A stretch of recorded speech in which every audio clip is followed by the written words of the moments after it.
Ja, we nos reunimos aqui na Bureau Rampenbestrijding Aruba, que praticamente todo o departamento tem rol muito importante de garantir a segurança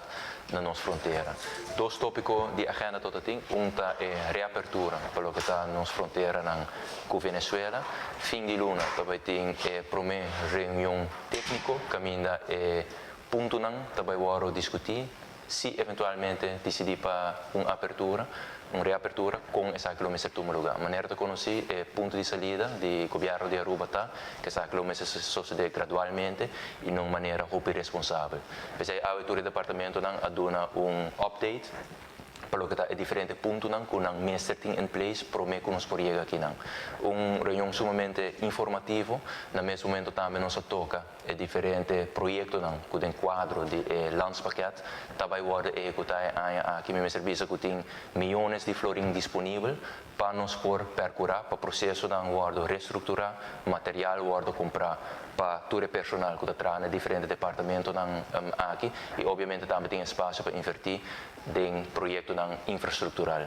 No mesmo momento nós decidimos também que Paluna nós seguimos com a reunião aqui na Bureau Rampenbestrijding Aruba para de forma nós podemos monitorar e avançar para o projeto aqui mais de cerca. Just para dar uma impressão, tem diferentes projetos que acabam de aprovar, para o que está programa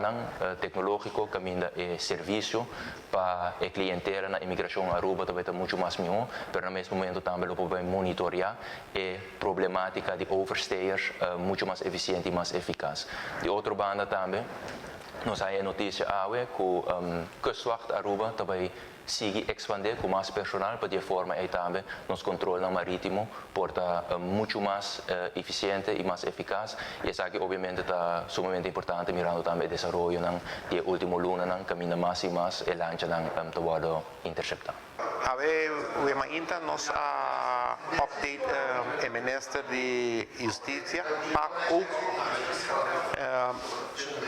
a situação de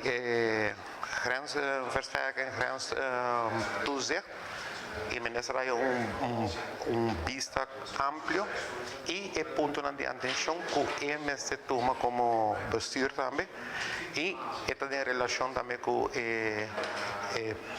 reunião que também toma lugar em Luna aqui para abrir a fronteira com Venezuela, que o ministro hay vista amplio de todo o dinheiro correspondente e de inversão que tem que tomar lugar na fronteira para com a grensveiligheid.